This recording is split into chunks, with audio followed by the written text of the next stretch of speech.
Why, hello, sailors and star naughts. I am Captain Garrett. Welcome to Swords and Starships. This is Captain's Cast. Sorry, just getting the captain's chair adjusted. Super important for posturepedic support. Hi, how are you? Let's take a look at the chat, shall we? We have Erigmar in the chat. Hello. Welcome in. Waffle? Why, hello there. It's been a while, Waffle. Pramod Parnami says hello from New Delhi, India. Why, hello. What time is it there? Man, I appreciate the commitment. Yes, hope everyone's having a great Sunday. Indeed. Hello, Tom. David in the chat. Howdy. Yes, we are in space. Do you like it?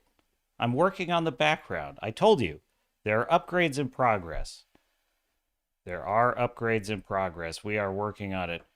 Okay, well, so I just finished The Mandalorian, episode 3.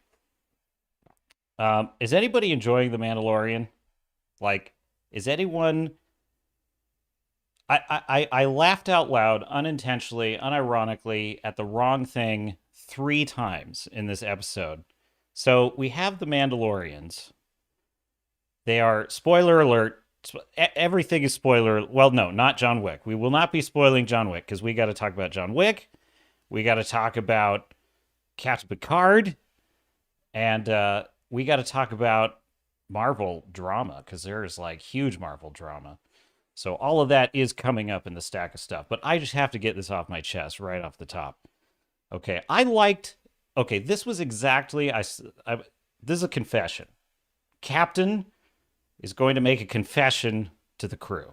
And that is that when I watched season 1 of The Mandalorian, I was still a little bit blue-pilled on Star Wars at that time. And I remember thinking, oh, this is righting the ship. And I thought every episode, as I put it, was like an unwrapped Christmas present. And I really did feel that way. I enjoyed the episodic, like, it was a return to form of Star Wars because it was just a Western in space. It was kind of a traveling adventurer. There was that cool, tantalizing element of like, he's got Baby Yoda, right? Baby Yoda was interesting to me because of what it might suggest about Yoda's history and I know he's not actually Yoda. My point is that we didn't know much about Yoda's species, and we knew he lived 900 years, and I thought, well, that's all kind of interesting. Fast forward to now, I watched this show. These Mandalorians are on this beach, okay? They're by this lake. This is their training ground. This is where they're rebuilding their grand, glorious society, right? Do you see any equipment anywhere? Do you see like even a tent for like shade from the sun? I mean, those metal helmets have got to get hot and let's just say a little gamey, if you know what I mean. Uh, really sealed in the flavor, those Mandalorian helmets and armor on that beach in the hot sun. Why is there nothing on this beach? It's desolate. There's no supplies. There's no food. And then where do they actually go? They go into this system of tunnels. There's a cave. There is one facility. There is one facility in this entire place, and that is the forge, where the blacksmith is blacksmithing and doing blacksmithing stuff. So naturally, our very first scene in season 3 is this crocodile, giant ship-sized crocodile comes out interrupts their big old ceremony. It was very impolite. Tries to eat the foundlings instead of the younglings. We have foundlings with the Mandalorians. Tries to eat them all. They fire everything they got with their little pew-pews. It does no damage whatsoever. It's like watching a health bar and a boss in a game. It's just barely going down. You're like, what are we going to do? But they're still at the same beach, same location. And what happens in episode 4? A pterodactyl comes down and grabs, I can't even believe this, grabs one of the foundlings, carries him off. And this, by the way, is the side quest for the whole episode. The side quest is, well, now we have to go get oh, we have to go back. We have to charge into the nest and save the poor foundling. And then Baby Yoda doing backflips in training. Oh my God. This is a disaster. This is their last card to play. So, chat, I have to know what you think about Mando. I, oh man, okay. Oh, thanks Waffle says, "Hey, great background." Uh Erigmar says it's so meh. I cannot believe it. It really is, but season episodes 1 through 3 are so meh. Episode 4 takes it to another level because you know, first of all, these Mandalorians are such idiots. Like all of them. They're not tactically intelligent. They don't really have much of a personality. They don't have much of a culture to be. This is the way. What is the way exactly? I don't even. We don't take off our helmet. Oh, they answered the question. How do they eat with their helmets off? Because clearly they're getting so memed on this that they had to actually have a line of dialogue that just flat out explains it. And Bo Katan asks at the fire, "How do we eat?" He's like, "Well, you don't. You just have to go off to somewhere private where you can take off your helmet and then you can eat." And I started laughing. So like, good thing we finally got that out of the way. It's like the Emperor flopping over his chair in Revenge of the Sith. It's one of those things that feels so real, hyper real to the real world that it takes me out of it. I can't even think of this as like a fantasy world anymore. I'm like, it's weird. And then there's the scene where they have to sneak up on the pterodactyl's nest, right? And they can't use their rockets because it's going to scare the thing away. And Bo-Katan, uh, you know, they show her all this respect, right? She's sitting at the fire. For some reason, she's leading this mission. By the way, this is the Mandalorian. Din Djarin is no longer the title character. The title Mandalorian is Bo-Katan. I figured out what's going wrong with this season. This is the Bo-Katan show. That's what they always wanted, and now they're getting there. And so Bo-Katan is seated at the fire, and she's got the pride of place. Like, you have as the leader of the mission, you get to eat by the fire, and we'll all go off somewhere else and do something else. We'll find our own little spot to take off our helmets. So they clearly respect her, right? They respect her authority. They respect what she's doing. They're all in on her plan. But as soon as they're sneaking up on the nest, one of the Mandalorians is like, "I'm going to go get him now." Like, no, stick to the plan. Stick to the plan. It's like, "That's my son. No, I'm going." And I started laughing again because I'm like, it's not even like plausible. It's like, yeah, I understand he's emotional. It's his son, but it's just so basic, the dialogue. It's like, literally, we just need someone to screw this up so that we can have tension in the plot. And then oh my God. If you So then the next thing that happens is, it turns out there's three pterodactyl chicks that are in the nest. And it was like Land of the Lost, I swear. It was like a Land of the Lost episode. And these giant chicks are trying to eat the Mandalorian, right? And then the mama comes home, and the mama lands on the nest, and I swear to God, regurgitates, fully formed, the kid that she got in the beginning of the episode. Just, and she coughs up the kid. And I'm like, this can't be serious. And then the pterodactyl grabs one of the Mandalorians and flies off, and then we have to have a big, dumb, stupid action scene where they're chasing it on their rockets. And the coup de grace, the pièce de résistance, my dear sailors and star nuts, is they managed to wing it. They managed to hit it in the wing so it goes crashing into the lake, and it lets go of the other Mandalorian. There's so many Mandalorians. I mean, what do I even call them all? And guess how the pterodactyl dies if you haven't seen it. The giant crocodile comes out.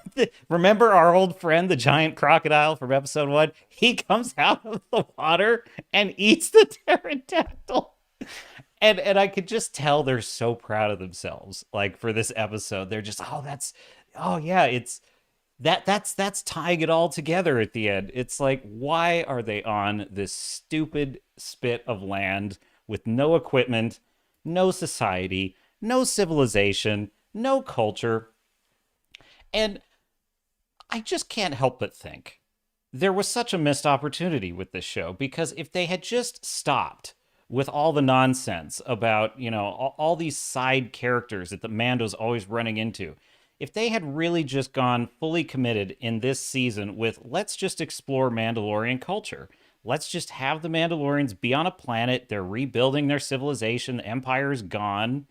They're rebuilding their cities. Bo-Katan, just let her be the leader, and let it be a story about building the lore of their culture. And instead of it being dumb catchphrases like "this is the way," and we do all of our ceremonies on a beach where multiple giant indestructible creatures will likely prey on us and our young, have it be a story about their culture and why is this the way. That could have been interesting. And all I see here is Baby Yoda merchandising and a lot of really dumb writing. Like, really, it's not even dumb is the wrong word for it. It's just unimaginative. It's like, no disrespect to any GMs in the audience, but this is like a bad Dungeon Master campaign. It's like, oh yes, you're on the beach and pterodactyl appears. Oh man. So let me catch up on the chat a little bit. So David says, gave up on Disney after Obi-Wan. Yeah, I gave up on it too. I'm only watching this for your benefit, my dear audience.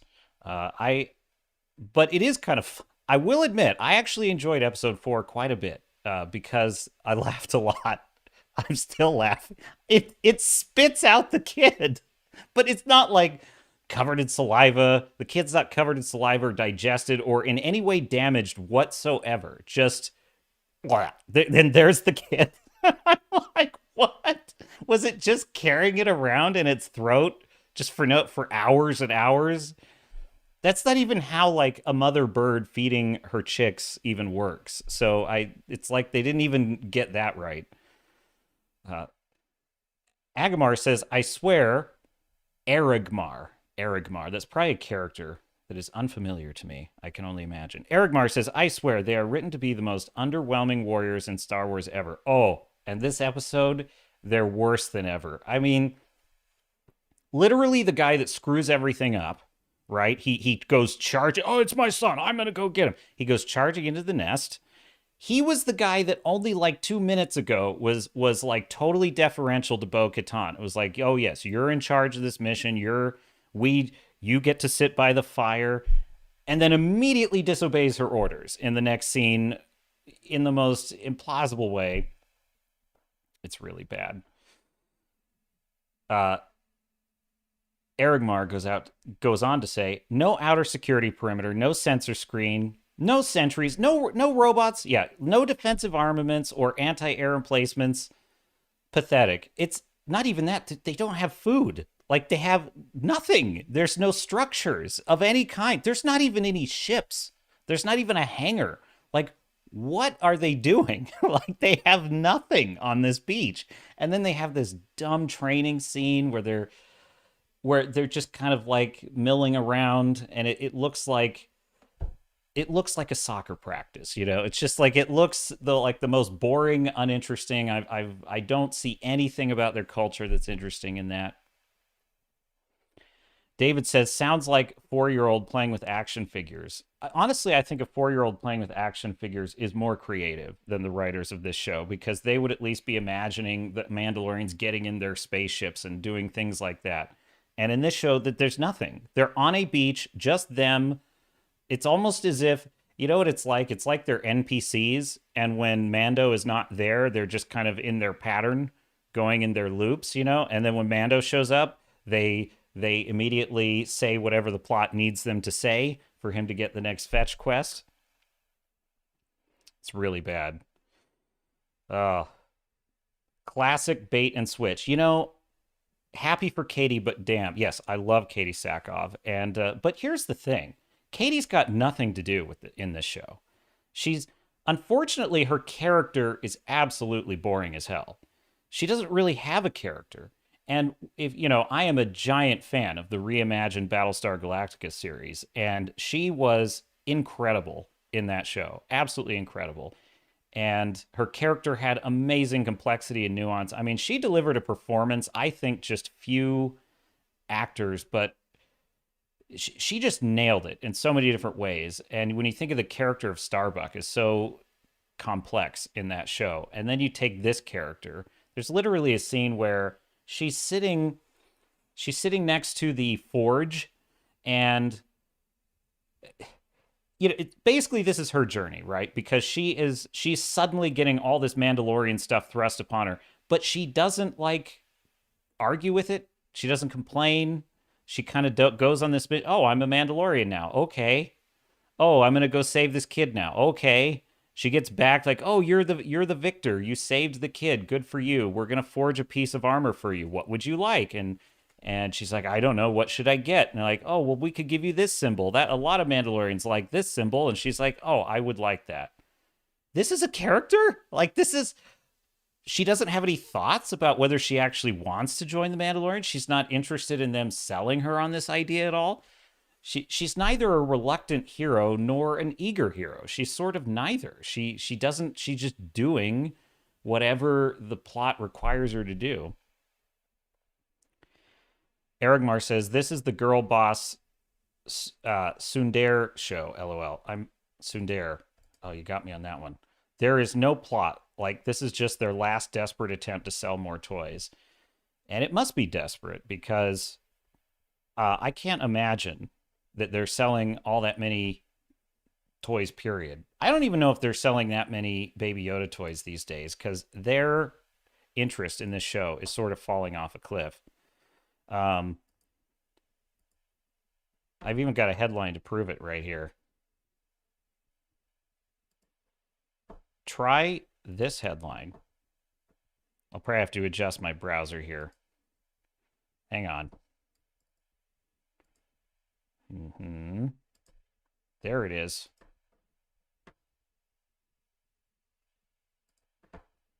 IMDb user ratings provide another data point that viewers are tuning out of The Mandalorian. This from Bounding into Comics. Viewership for the third season of The Mandalorian appears to be trending in the wrong direction, based on a report from Samba TV. But IMDb user ratings also appear to back up that report. They basically say, yeah, we know this from the first episode. They really fell off a cliff. 1.6 million. The IMDb rating is...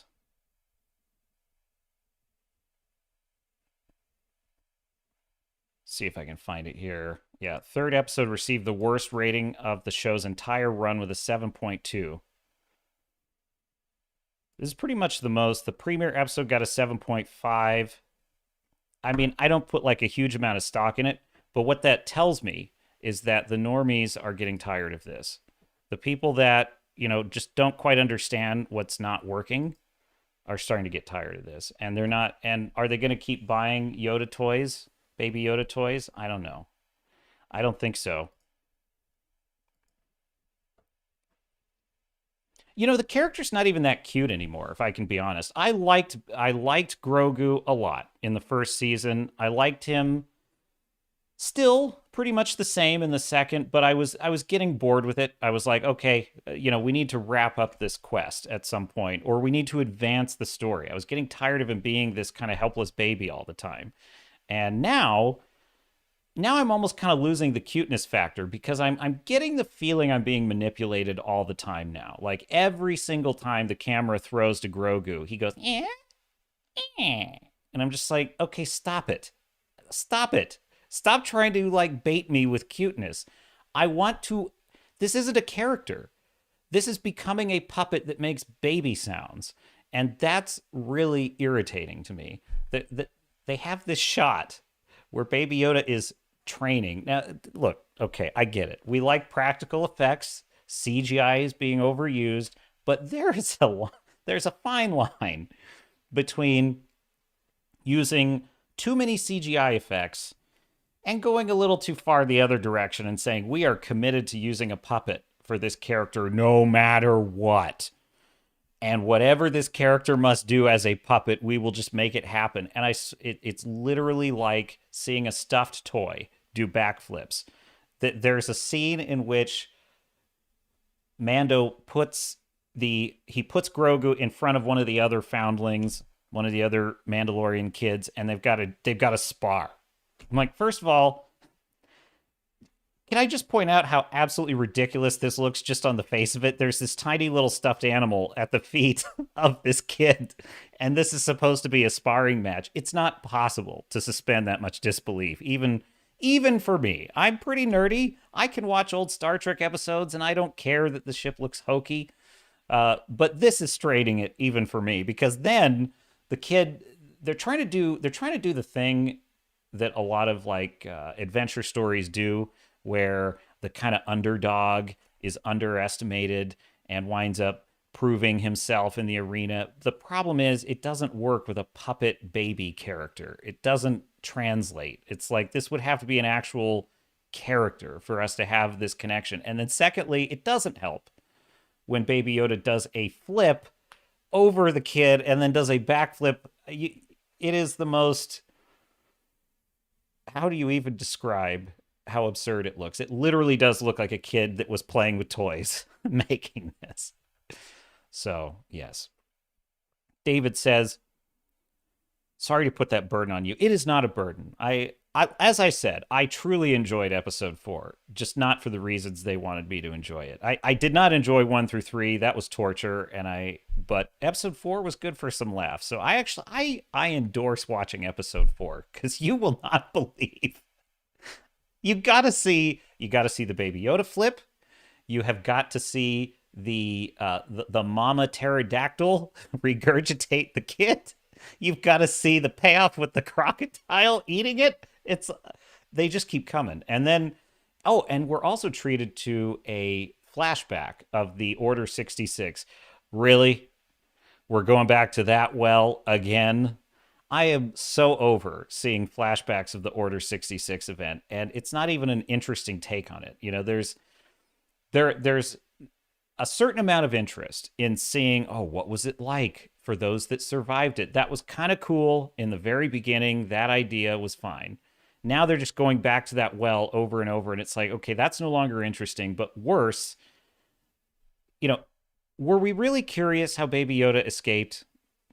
I found myself never very curious about that. However, if I were inclined to be curious about that, this is not an interesting answer to the question. You would want... So he goes through this flashback, and I suppose this is a tepid attempt at giving Grogu some backstory and some characterization, and it did not work. And interestingly enough, the Jedi who rescues Grogu turns out to be played by our old friend Ahmed Best. Who is that? I didn't know until I looked him up and found out he's the guy who played Jar Jar Binks, and I had totally forgotten all about that. I mean, honestly, I don't think I ever even knew who played Jar Jar Binks because I just didn't care enough. I'm reading an article about Ahmed Best taking on this role of playing this Jedi that saves Grogu, and he's like, I went through such hell after being Jar Jar Binks that I had to really think about it. And I'm like, dude, you should stay as far from Disney Star Wars as possible. And I felt bad for the guy. I really do feel bad for actors that get like real world shit for their characters. Like, that is unfair to me. That's unless they're out there on social media being assholes. That's different. If you're out there on social media saying the fans are racist or whatever it is, well, then you deserve all the misery that you invite for being a jerk. But if you're just playing a character and the character is dumb as hell, you don't deserve actual hate for that. Like, the character does. But like Lena Headey, who played Cersei in Game of Thrones, she talked about how she would get all kinds of real world hate from people towards her, the actress who played, because she plays such an evil wench on Game of Thrones. I'm like, that is completely unfair. And more than that, it's ungrateful. I love Lena Headey's performance of Cersei. That's like one of the best parts of Game of Thrones because she's so good at it. But to give her shit, same thing with Joffrey. What was that kid's name? I forget his name that played Joffrey. He got a lot of heat, and I hated Joffrey. I hated him, but I don't understand this thing where actors get hate for that. So I feel bad for Ahmed Best, but he did himself no favors in this episode because it's not even that it's like anything extremely dumb. It's just boring. Grogu was in the temple during Order 66, and one of the Jedi got him in a speeder and got him to safety. Wow. Great story. Felt like I was there. Erigmar says, I am the Black Knight. Okay, cool. Black Knight on A Drink with Crazy stream. Nice to see you. She was complaining about their cult for 2 seasons and is now readily doing their bit. Exactly. Talking about Erigmar saying that essentially Bo-Katan was complaining about the Mandalorians being dumb, and now she's just working with them, and she's fine with that. So, yeah. If you want me to move on from Mando, let me know, because I will. I have plenty more to go. I think I missed one in the chat. Tom says, what about the ridiculous Flava Flav medallion that they made Grogu over an already berserker chainmail? You know, everything about Grogu, everything is ridiculous in this show at this point. Absolutely absurd. I am unable to suspend any disbelief with this character anymore at all, which is saying something, because I loved this character in the very beginning. Now I realize I was completely misled. I was misdirected. And I fell for it. The captain fell for it. That was a misdirect. They didn't actually have any idea what his character was. He was just a baby that made cute sounds. And I fell for it. I admit. Roast me as you will. I deserve it. But now there's no, the bloom is off the rose. And I actually think that's true for normies too. But like, he gets this medallion. That whole scene is stupid because he's sitting there next to the forge, and we've got the blacksmith, and she's clearly, they think this show thinks that she is their most interesting character because she's the voice of wisdom. And she was kind of interesting in the beginning, but you know what it is? It's the mystery box thing. She's only interesting because we don't know anything about her, and she says kind of pseudo philosophical things all the time. And we're running out of patience with this kind of stuff. And so she's over there saying a bunch of pseudo-philosophical bullshit to Baby Yoda. He goes into his flashback, and then she's like, you, as a Mandalorian, must choose your sigil or whatever. And I'm like, the whole problem with that scene is that this is a puppet making baby noises. I can't take this seriously, and I need to... And the problem is, if they had just allowed this character to be with Luke, let him be off screen... Even if they had to move the story forward 5 years, what would have been the difference? The guy never takes off his helmet. You could have just said 5 years later, 10 years later. Mando's been on all these adventures. And you could even have the First Order, which, not that I'm wild about that. But if you're going with the First Order is on the rise, then 10 years in the future lets you advance the story closer to the disgusting prequels, if you must. Or sequels, I mean. And then you can have Grogu come back. He's a Jedi. He speaks. That's actually kind of what I always wanted from Grogu right from the beginning. I think the minute that bassinet thing opened up the first time and you see his little ears come out and you see his face, what I was already wanting at that exact moment was, I can't wait to learn more about this species and their culture and what they do. And that will tell me more about Yoda, in a sense, and that would be super interesting.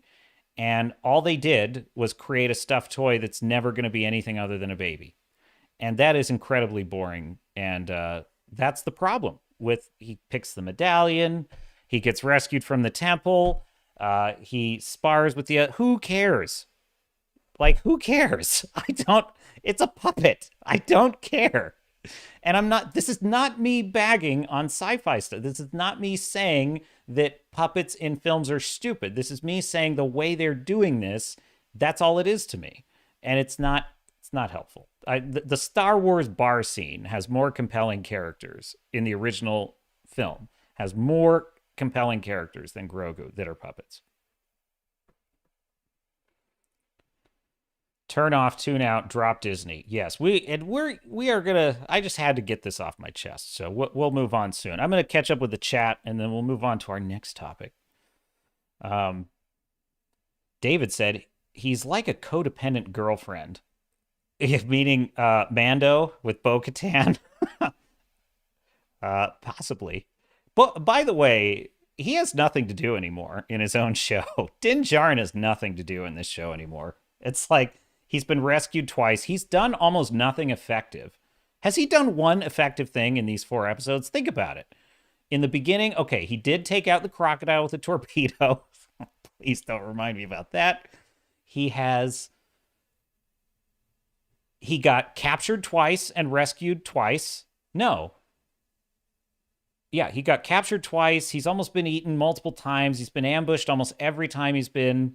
He's exactly a duplicate of Pedro Pascal's other character from The Last of Us. He gets ambushed every 10 seconds and has to be rescued.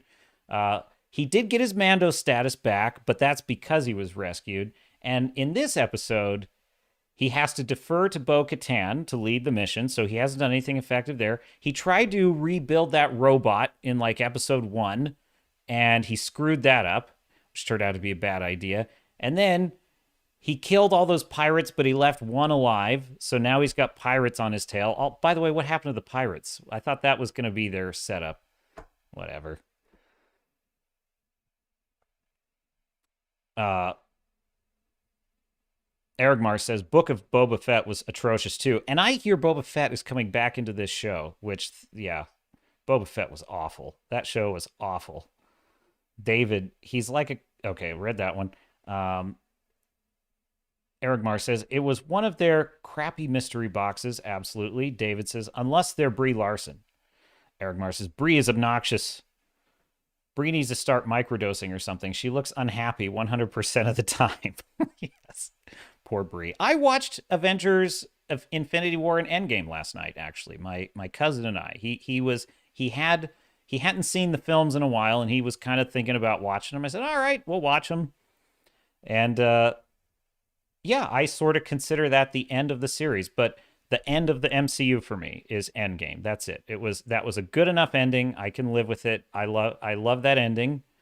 But you know what's funny is I started noticing things I hadn't seen before this time. This time around, and obviously Fat Thor and Smart Hulk and some of those things, and Captain Marvel wrecking Thanos' ship. Obviously all those things were problems that I kind of saw right from the beginning, but I saw them in a different light this time. I saw it as like, no, this was really the beginning of the end for the MCU. This was really the moment when they decided they were going to just emasculate and lampoon all of their best characters. Because why? Why would you do that? And I was listening to Open Bar last week, and Mahler had a great suggestion, which was imagine if Hulk had used done the snap, and the damage that he got from the snap just made him enraged, and it rekindled his rage, and he went full-blown super duper rage Hulk. And there was apparently some like rewritten elements of the script where supposedly it was Hulk that was supposed to take out Thanos' ship. And I thought, damn, that would have been great. But they couldn't have that because they needed Captain Marvel to come in. And I see this moment when Captain Marvel comes in and takes out Thanos' ship, and I'm like, I don't understand how this character could be so powerful. She can wipe out this dreadnought, but then she doesn't have enough strength to like keep Thanos' hands open, and Thanos can like kick her ass. And it's like, but she just she went through your dreadnought like it's tissue paper. Are we really meant to believe that Thanos has never encountered beings that are on that level of power ever in all of his conquest? I sort of was able to assume that he's able to kind of really beat the crap out of 3 Avengers in that final act, because he has already fought extremely powerful beings throughout the galaxy, and the Avengers are just the most recent powerful beings that he's encountered. But that moment with Brie coming in kind of ruins all that. So I don't know. There's a lot more I was thinking about after watching those again. Erigmar says the first order of losers, LOL. So yeah, you know who I liked in Force Awakens? I liked General Hux. When I first saw Force Awakens, I thought he was a cool character. In fact, he was the most interesting character to me in the First Order because number one, he was the most relatable because he was just a human. He's basically just a human Nazi, essentially, and that was relatable.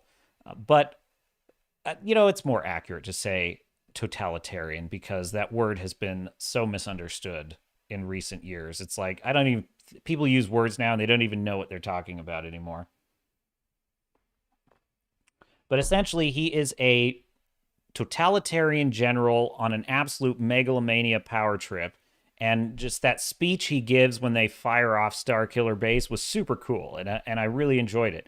And I thought, this character has such potential to be a kind of new Grand Moff Tarkin. That was kind of what I was thinking, because I felt like Tarkin never got what he should have had in the original trilogy. Tarkin was a cool character and he just went down with the Death Star. And wouldn't it have been interesting? Obviously, they wanted Vader to be the main character, and rightly so. But I was always curious about Tarkin and wanting to see more. And so Hux was a kind of spiritual successor to Grand Moff Tarkin. And I thought that could be really interesting. And then he turns out to be a complete idiot in Last of the Jedi. Wait, what did I say? The Last Jedi. I said Last of the Jedi. The Last Jedi. He turns out to be basically just a big meme within the film. And all of the First Order become complete idiots. So, no, did not work. Did not work for me. David says, did the sequel spawn any books or extended lore? No way. There's not enough there for that. Davis says, damn, like they hired the Lost in Space reboot writers. She's got help. Mahler should be an MCU showrunner. Mahler should be a showrunner on just about anything. Eric Mar says, Captain Obnoxious. At David Glenn, they should let him make a Star Wars movie series, meaning Mahler. Yes, that would be awesome. That would be awesome. So compare this. Any Star Trek fans in the chat? So I've been watching Star Trek Picard season 3. Just finished episodes 5 and 6, Imposters and the Bounty. And I have to say, it is night and day. It's so funny how we got House of the Dragon, which was opposite Rings of Power. And we had these two fantasy shows that we could perfectly compare to one another. And I feel like Picard and Mandalorian are kind of the same thing because we have the Star Trek property and we have the Star Wars property.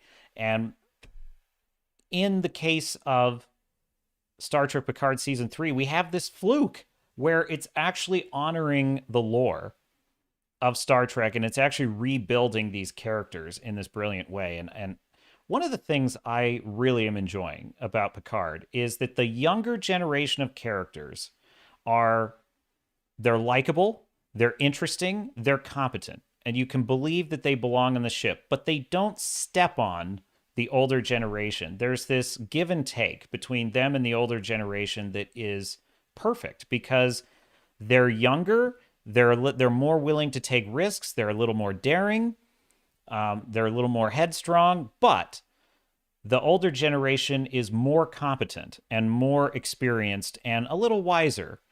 And there's a recognition on both sides of those strengths and weaknesses. The older generation kind of is reminded of how they used to be by the younger crew and start to kind of change their mind about some things. Like, yeah, we gotta do this, right? And the younger generation, they run off half cocked and then they get in over their head and they call in, the older guns, right? And I like that. I think that is as it should be. And it's making me really enjoy this show so much more.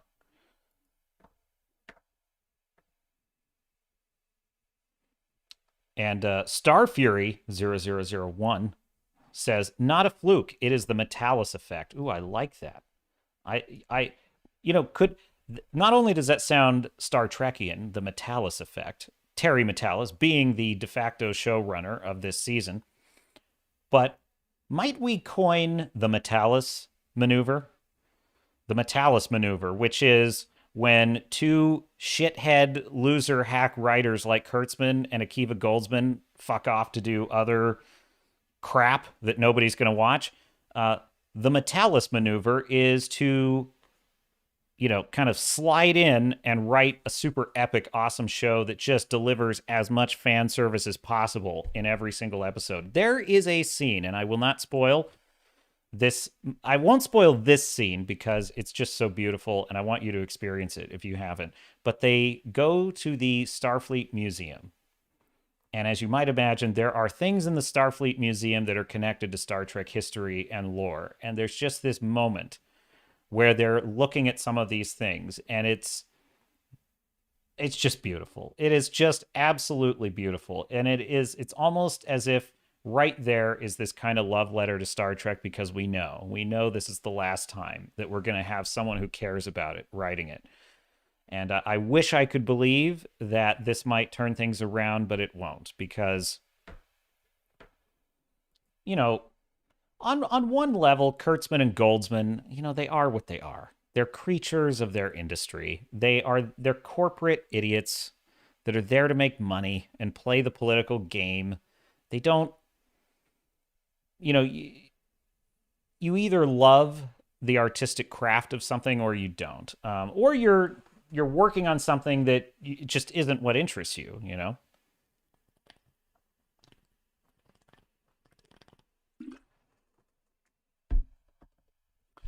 And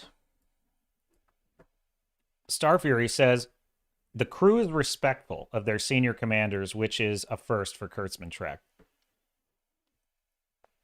Yeah, there's this magnificent scene. Again, spoiler alert for episodes 5 and 6. There is this magnificent scene. We get Geordi LaForge. He comes back in this episode, and he's great. And, I have so many points to make about LaForge. But one thing I will say is he is portrayed as a successful father, a good father, who has made mistakes. That's the beauty of it. He's still flawed, and he still is kind of stubborn and set in his ways, but it's clear that he has done a good job as a father, and his children acknowledge that. Number 2, he's a successful leader. He's a Commodore running this space station. He's clearly seasoned and competent and confident in what he does, and he's clearly very meticulous. By comparison to like Riker and the others, he's got that engineering level of meticulousness about how he does things. And finally, he's just a successful man. He's just a man who is successful. And you don't get that in modern storytelling anymore. People like Kurtzman are not capable of writing that. Number one, because they are not successful. And I'm not talking about money. I'm sure they have plenty of money. They're not successful. And they can't identify. They can't feel represented by successful characters. So for them to portray a character that is successful in life, they don't understand how to do that. And Metalis clearly does. And there's a great moment. Sydney LaForge is trying to tell Sydney, I want you off this mission. I want you off this ship. I don't want you in danger.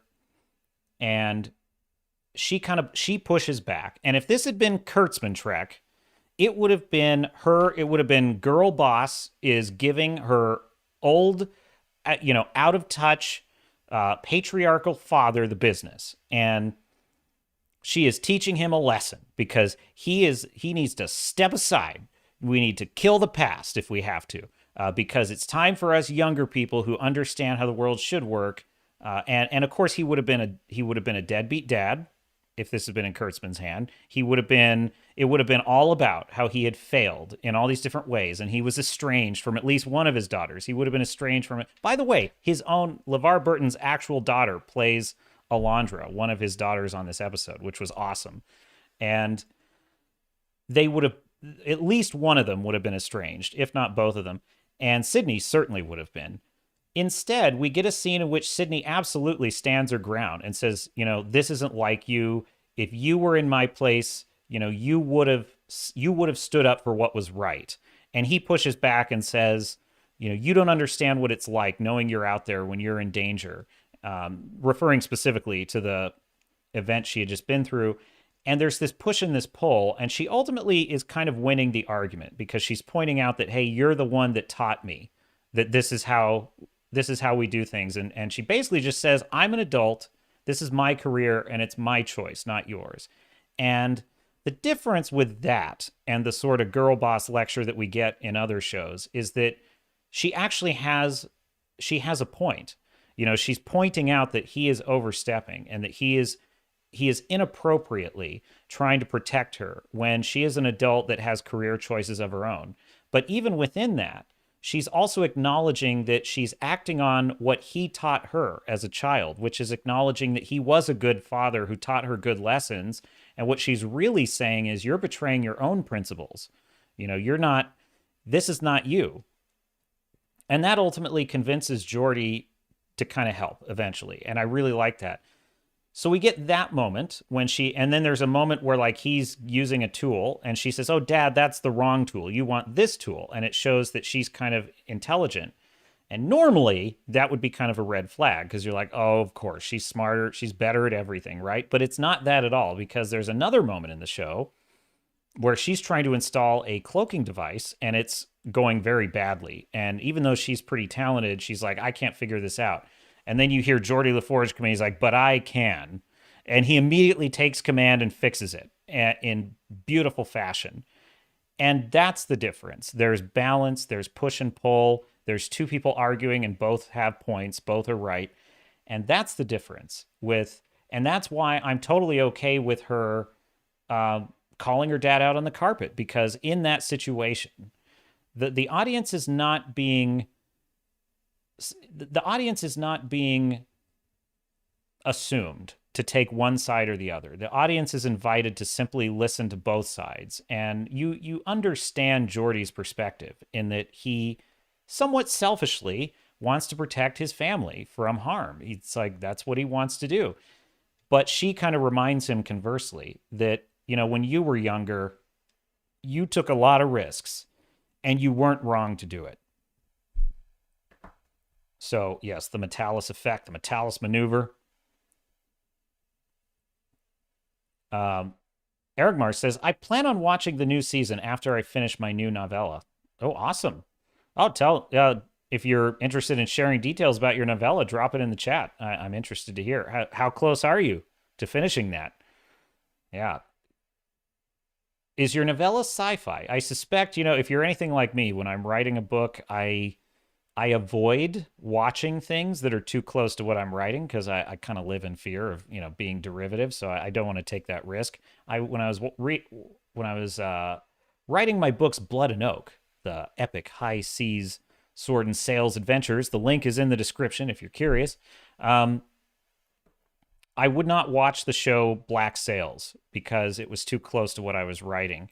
But then after I'd finished it, I watched Black Sails, and oh my God, that is a great series. If you have not seen Black Sails, it's excellent. It's essentially a prequel to Treasure Island, and it's done brilliantly. And it's historically fairly authentic. I mean, obviously, they take a lot of liberties, but generally speaking, they portray a lot of the Pirates of the Caribbean culture pretty accurately. There's definitely a lot of liberties with the actual historical events, but there's a lot of actual pirates that were real people in that show. And, if you want the non-Disney version of what the Pirates of the Caribbean were really like, that show is much closer.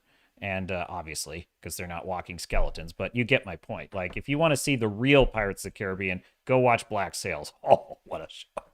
I love that show. Maybe I'll do like a retro review on that.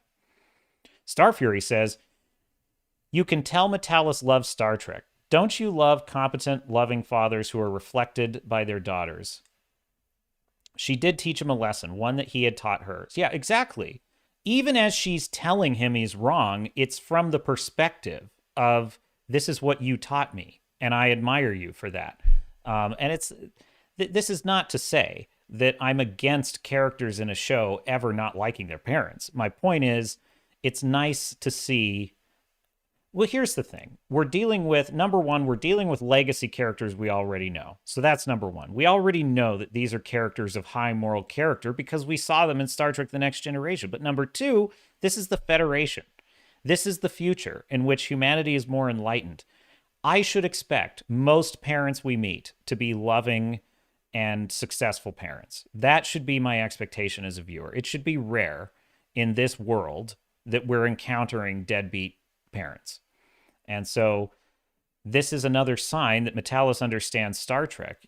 It is necessary to show these characters being successful. I mean, in a way, this is the anti Jake Skywalker effect, right? What was so rotten about what they did to Han Solo and Luke Skywalker in the sequels? What was so rotten about it was that they implied that Han Solo was a bad father who failed. He was a bad husband who just screwed off to go do what he was going to do, and he went right back to his old habits from before the rebellion of being a no good deadbeat smuggler. And admittedly, I didn't quite pick that up the first time I saw Force Awakens, as I was caught up in all the excitement. I let them slide on way too much. But in retrospect, I understand that that's essentially what they did. They returned him to what he was before the rebellion, which is absurd. He wasn't the same man who joined he joined the rebellion. So they're just incapable. Writers with this mindset, they're just incapable of writing a successful father. Now, I think you could have written it so that he was a successful father and a loving husband, and him and Leia were still together, but their son went to the dark side. And that could have been done well. It could have been a really good story. But then Rian Johnson happened, and that was the end of that. Erigmar says, Kurtzman and the likes of him would be remembered for what they are, failures. Like I wrote in Star Shatter's Morale Officer Handbook, nothing built by weaklings lasts. I could see you definitely have more of a Starship Troopers kind of mythos going on there. I like it. I'm about 30% and plan on finishing Velen and the Bunker of Death. Ooh, that's a good title. This summer. Probably will take another 2 months. By the way, I hope you like the rifle song. Yes, indeed, if you'll pardon me for just 1 second. My dear sailors and starnauts.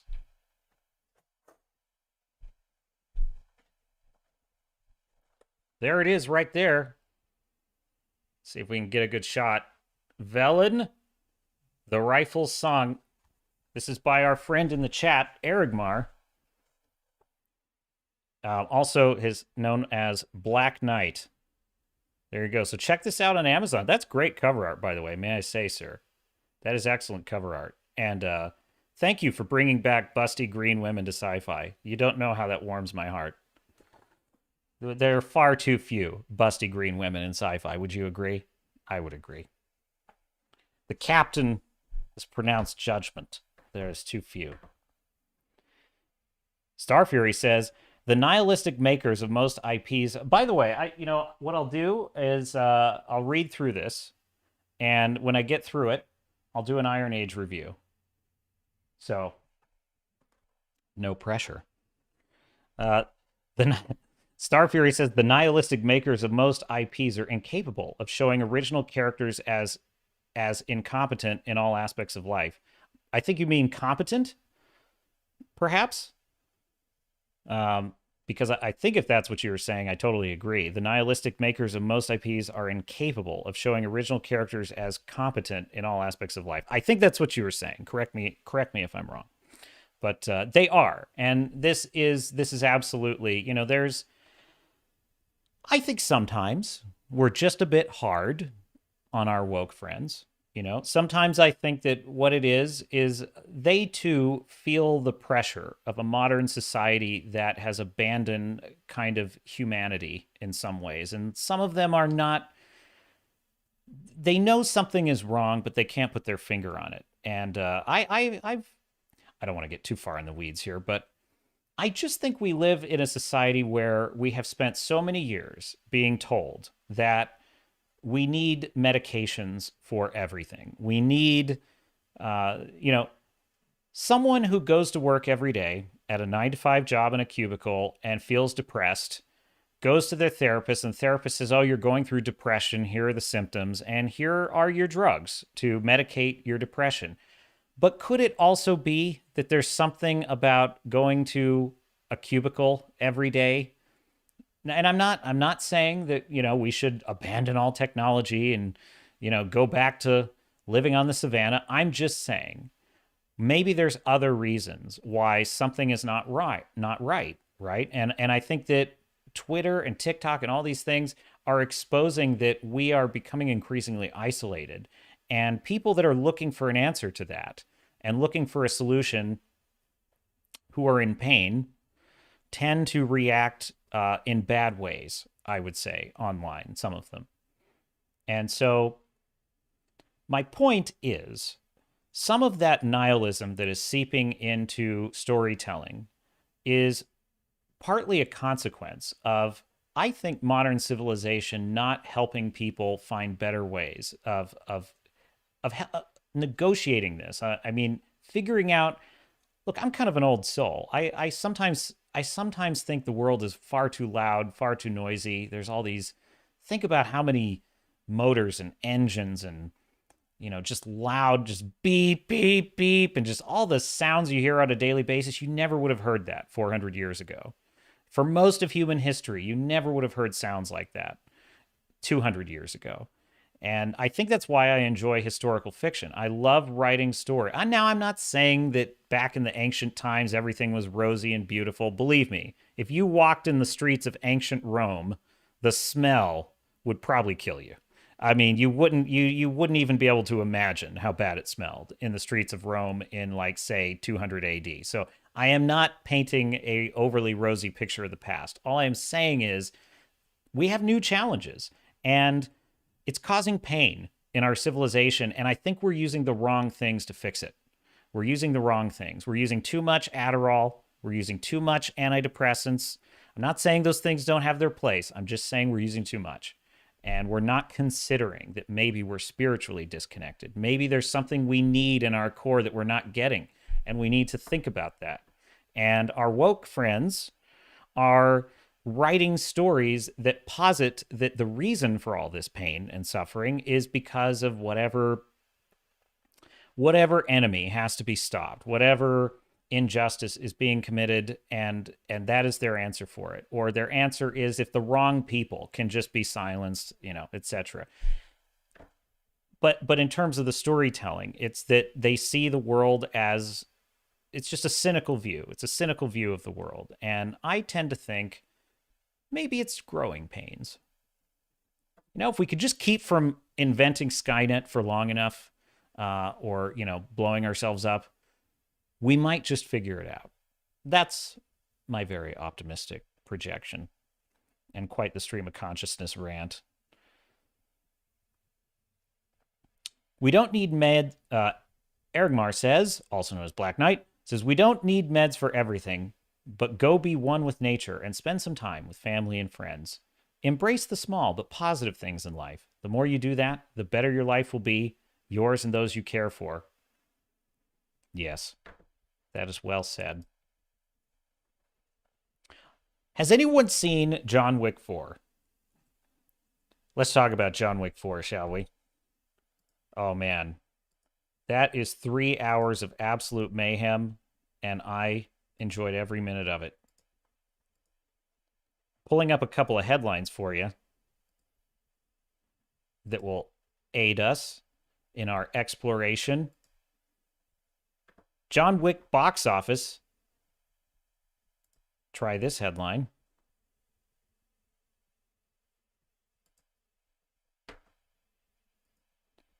Box office. John Wick Chapter 4 crushes franchise record with $73.5 million opening weekend. I have a feeling about this movie. I think this is going to keep going. I think it is going to be, I don't know if it's going to be another Top Gun Maverick where it's just going to dominate for week after week after week.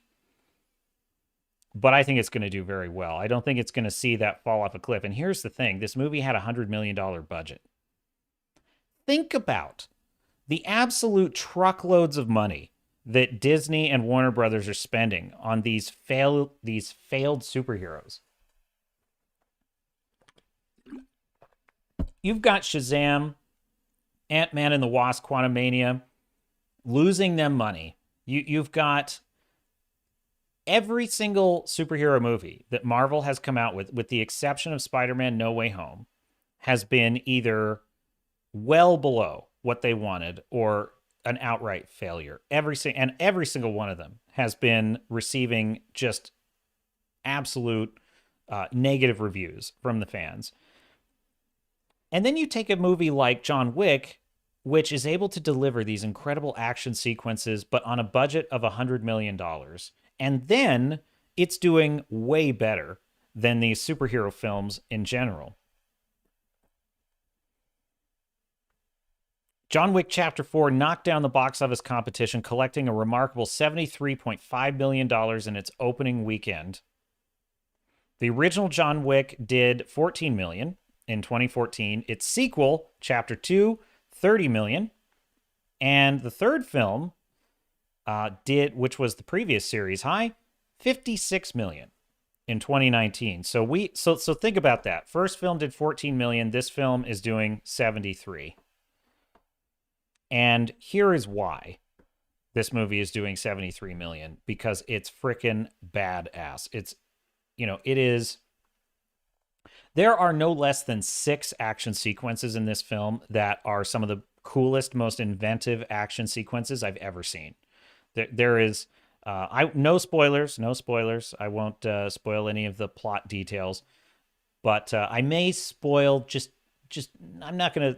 I may hint at like what some of the action sequences contain, but just to give you one example, there is one action sequence where the camera is looking down and John Wick is going room to room with just a super awesome weapon. And it is one of the coolest things I've ever seen. It's a bit like a video game, to be honest, in this scene, but it still worked because it was showing the way that John Wick uses his tactics that we've seen, dozens of times at this point, but it was showing it from a different perspective. And that was clever because there's only so many ways you can show John Wick going, wall to wall and just, taking out every goon that he encounters. This was a pretty cool way of putting a new spin on it, but it was just awesome. And then you have this sequence in France with the Arc de Triomphe, if I'm pronouncing that correctly, involving a fight amidst, speeding cars that is just, it's bananas. It's absolutely bonkers. So I won't tell you too much. I want everything to be kind of a surprise as you go through this film when you see it, but it's great fun. If I have one kind of critique of the film, the first act, I thought I was getting a little nervous because in the first act, it felt like they were building up all these other characters. So there's this character Nobody, who is this tracker who is following John Wick and kind of almost like a vulture, waiting for the bill to get high enough where the bounty to get high enough where it's worth killing him. And I thought that's a super cool idea. And then you've got this other character, Kane, who's on his trail, and he's played by Donnie Yen, and he's a blind man, but he is basically a match for John Wick, and the subtle implication is that if he had his eyesight, it'd be over for John. And I kind of like that. I really dig it. And his martial arts, oh my God. If you don't remember, he played the blind man in Star Wars Rogue One. The Force is with me. I am one with the Force. The Force is one with me. This guy's physicality is unbelievable. So then you have him, and then you also have Akira, who is the concierge of the Osaka Continental, which is amazing. I love that I love getting to see every different Continental. That is such a fun element of these. But what was making me nervous was much of the beginning of the film is just setting up all these characters, and there's very little John. You get John Wick in some of the beginning, but a lot of the first action sequences were more around John and were not him taking the lead. And I was becoming worried that they've created a vehicle where we're really just bringing in newer, more interesting characters because we don't have faith in our principal character anymore. But then as the film progresses, it's almost as if they kind of start with the circle kind of out here, and then slowly but surely the plot and the action just continues to center until it is laser focused on John Wick in this epic Act 3, just insane string of action sequences. And what makes it so good is that those other characters are all interconnected with what Wick is doing. They're interconnected with everything that John needs to accomplish and everything that's in his way. And there are so many cool payoffs, and each of these other characters is super interesting in their own right and has a unique relationship with John Wick. And so by the end of it, oh, it is absolutely John Wick's movie. But you kind of needed all that setup in the beginning to get all the payoffs that you get at the end, and they are sweet, epic payoffs. So I would say if it feels a little slow in the first act, stick with it because you will be rewarded. It's worth it. And then in the final act, the action just doesn't stop. It just goes and goes, and it's incredibly fun to watch. I went to see the movie with a member of my family who is not good with long movies, and she doesn't like it when it's super long. She didn't even realize it was 3 hours. We got out of the theater. She said, "Wait, that was a 3 hour movie. I didn't even realize it."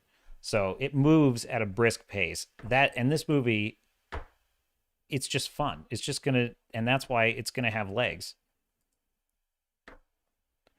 Where's my chat? I minimized my chat. You can never do that. Star Fury says, "Cool movie." Oh wait, I missed a couple. Hang on, hang on.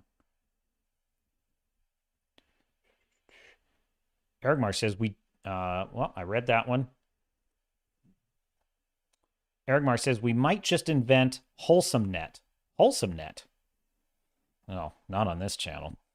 Star Fury says, "Cool movie." Eric Mar says, "I can't wait to watch it. He is the ultimate modern action character. He really is." And it's, the thing that surprised me about it was the storyline in the first film is the most emotional in the series. And it's kind of why I felt the second and third one they were fun. They were good. I liked the second and third one, but they seemed lacking in kind of an emotional core. And I actually feel like this fourth one brought it back a little, but in ways you wouldn't expect. And it has a lot to do with the character work they do with John and all the other characters and how they interconnect creates an emotional core that this film has. And the Marquis, who is the villain, played by Bill Skarsgård, is excellent in this movie. He's just, and I remember in one of our previous streams, one of you were asking me, is there a memorable character, a memorable villain in the John Wick series? And I had to admit, the villains in John Wick are not exactly like James Bond villains that are super memorable or interesting. This one is. This one I think totally is. And I will be thinking about the Marquis for, probably years to come. That Skarsgård is one hell of an actor, let me tell you. He's so charismatic. He can just absolutely hold the attention on him every second he's in it. And of course, he's playing opposite Ian McShane in a lot of these scenes, and Ian McShane is just a boss. David says, "I plan on seeing John Wick 4. Plan on seeing it twice. See it in IMAX if you can. It's just cool." And you know what's so cool about it is, there's none of this CGI overload that we're getting with all these Marvel movies. It's like it's a return to most of what is special effects in this story is really the physicality and the martial arts. The physicality, the martial arts, the choreography, and that's all human. That's all human created. And on that subject, try this headline from Fandom Wire: "Keanu Reeves is a beast. Fans take a bow after realizing Reeves did 90% of all John Wick 4 stunts." Can I just tell you something? This surprised me. When I came across this headline, I actually did not see. I would have guessed that Keanu did like 75% or maybe 60%. That would have been my guess because, and here's why. No disrespect to Keanu Reeves because he's absolutely excellent. I just kind of was concerned maybe he's getting a little older, a little slow. I mean, he's been doing these movies since what? 2014, so we're almost 9 years in. I mean, just biology is what it is. Maybe he's slowing down a little. He's not, and he's up against, Donnie Yen is so just kinetic. Every move, that guy his physicality is unbelievable. And then you've got, I forget the name of the actor, Hiroyuki Sanada, I think. Hiroyuki or Hiroyuku, I forget. Sanada. but he plays one of the kind of samurai assassins at the Osaka. He's the owner of the Osaka Hotel.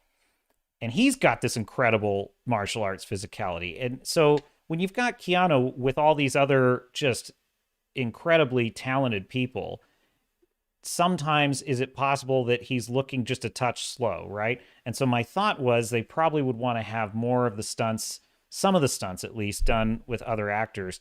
No. Keanu did 90% of all of his stunts.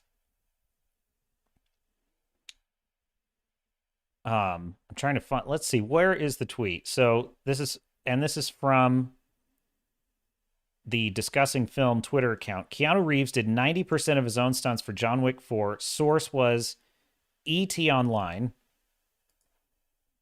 So that would be,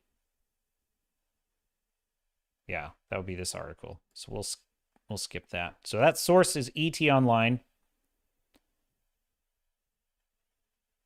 And as one fan put it, I just finished watching it, and I believe these reports. Keanu Reeves is a beast in part 4. Yeah, I totally agree. He's like,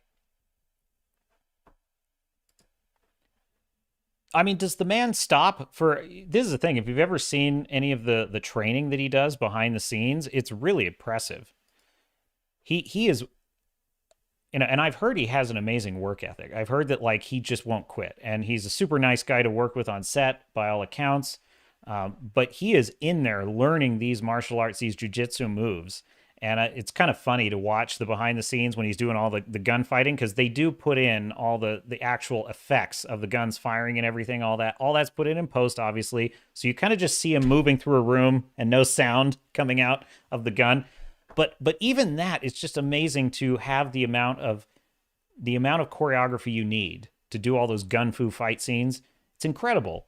And he puts in all that effort, and it's work ethic. That's what these films are. These films are successful because of work ethic. These actors care about what they're doing, and they put in the work themselves.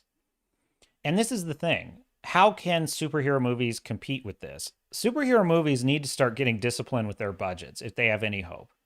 You know, that's why Joker was so brilliant with DC, because it was a lower budget film that zoomed in and did a character study on the Joker, and look at how much money that made, because they prioritize quality. You do not need the stupid quantum realm with all these swirling clouds and all these CGI monsters and all this garbage. You don't need it. What you need is a character with Daredevil. The scene in Marvel's Netflix Daredevil, where he goes through that hallway and that big long take and he fights all those guys, that is worth 10 times. All the CGI that you can stuff in a Quantumania is worth nothing compared to that one hallway scene with Daredevil. And that's all choreography. That's all cinematography. That's all you need to make good, compelling stories. And that's why John Wick is crushing it. Just crushing it.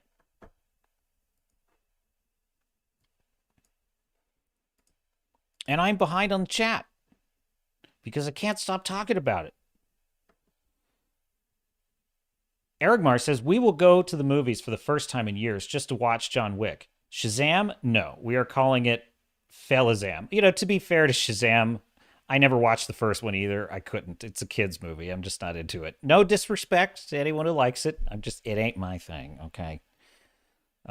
The growth of John's character is steady and quite satisfying, too. It is. And I think, you know, Gary on Friday Night Tights made this point that, like, you know, in John Wick 1, it's an assassin hitman story, and it's super cool, and it's a revenge tale. After that point, it's a fantasy story, and I pretty much agree with that. It's pretty much become a fantasy story. There is one thing that bugs the hell out of me, though. I will say this. How many times can any man get hit by a car in the legs before he's, you know, not able to fight very effectively? I mean, this is the thing. John Wick gets hit by a car like 4 times in one scene. Then he dives out of a 4th-story window, lands on a van, and then in the street. And that's not even the first time he, like, falls from a great distance. And I'm like, this is the thing I like about John Wick, is that he kind of is almost a critique of old school action heroes where the bad guys never hit, they always miss, and they could just, their chain gun, blah, blah, blah, blah, blah, it's just the old Stallone action, the old Schwarzenegger Commando movie where he's just one man, mowing down all these enemies. I kind of like with John Wick, the reason he's effective is because of his skill and his focus, his commitment to his task, and he plans everything. And so he's not unkillable. He's not indestructible. He has to be smart or he will get killed. And that's why he's so impressive. So when you have a moment where he gets hit by a car and he just gets back up, it kind of ruins it. It kind of ruins it for me a little bit. But it's a small, you're kind of in for a penny, in for a pound. So I wish they would either dial it back on the getting hit by cars and falling off roofs and being fine, or make it have more of an accurate cost in the story, or at least explain that he has some kind of technique that allows him to survive these things. Like I never have a problem with John Wick being superhuman when there's kind of a plausible reason for it. Like for example, they've got the Kevlar coats, so they're always using that to block bullets. Obviously, that's as fantastical a technology as I can imagine, but I'm okay with it because in this world, that's how that works, right? If you have the coat, you can block the bullets with it. Fine. And hurts like hell. They say that in the second film. It'll hurt like hell, but it'll stop the bullet. And so it even makes him a little more badass because that every time he gets hit, it hurts, but he's still fighting. I can live with that. So just give me something like that to let me understand how he's able to get hit by a car. Like he has some kind of kung fu technique that he uses to jump at the right moment. I don't care. Just give me a line of dialogue. It doesn't have to be anything fancy. Star Fury says, agreed. Nobody's character and motivations are unclear. I don't know that I think it's that he was unclear. Nobody was great because to me, what I picked up on is, and I won't get into spoilers, but just in the very beginning when he's first introduced, he's got this journal and it's got all these dollar amounts for all these hit jobs and all this research he's been doing. And what I gathered from that is that he is absolutely, he steals other people's kills. That's what he does. He goes around looking for the highest ticket jobs. He lets all the other assassins get really close and do a lot of the work for him. And then right at the last moment, he steals the kill and he gets the big payday. And that's what he's trying to do with John Wick. And by the way, this is another cool thing about this movie. Every single one of these characters has their own fighting style, their own tactics, their own way of doing things. That is, I can't even tell you how creative that is. I can't even believe the amount of creativity that goes into this movie because to be able to give, look, at the end of the day, these are all hitmen. They're all the same archetype. Every single character in this movie is the same character archetype. They are assassins that live in this shadow world. They live by this code of honor, and they all use roughly the same technology. So how much variety can you really have in their tactics? And yet, he has almost kind of like a kickboxing sort of fighting style. He's got a kind of blunt force trauma way of punching guys that's super cool. He's got a dog that's helping him. But then you've got Kane, who's blind, and he uses little, doorbell alarms to know where people are, where they are in the room so he can shoot in their direction. He uses his cane the way a blind man uses his cane, right? To actually find where he is in the environment, and you can see him working it out in his head. Okay, where are they? And he's listening for okay, if I hear someone coming that way, that's what that means. And then you've got the samurai, the Osaka Continental hitmen that are all using samurai tactics, which is super cool. So every single character in this has their own unique style, their own unique cultural way of approaching how they do things in this world. That is so cool. And I will say, probably John Wick 3, because of Halle Berry sort of almost duplicating John Wick's style, that is the one time that I felt that was unoriginal because I liked her dogs, but she herself was just a John Wick copy. And that was a little bit boring. So they really fixed that in this fourth one. Every single assassin is a little different than John, and I enjoy that. And it allows John to be the star. Because if one person does exactly what John does, but better, then he's not the star anymore. Erigmar says, they are following the same formula I adopted for my Star Shatter series. Can't go wrong with that. David says, so they didn't bring in an 8-year-old girl who inherently knows all martial arts, weapons, tech, and can show 300-pound men, shove 300-pound men around to replace him? Absolutely not. And this is what I will say. So there's one character. Let me find her for you real quick.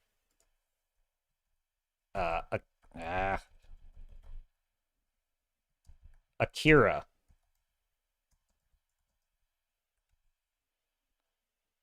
So this character, played by Rina Sawayama, I think it is.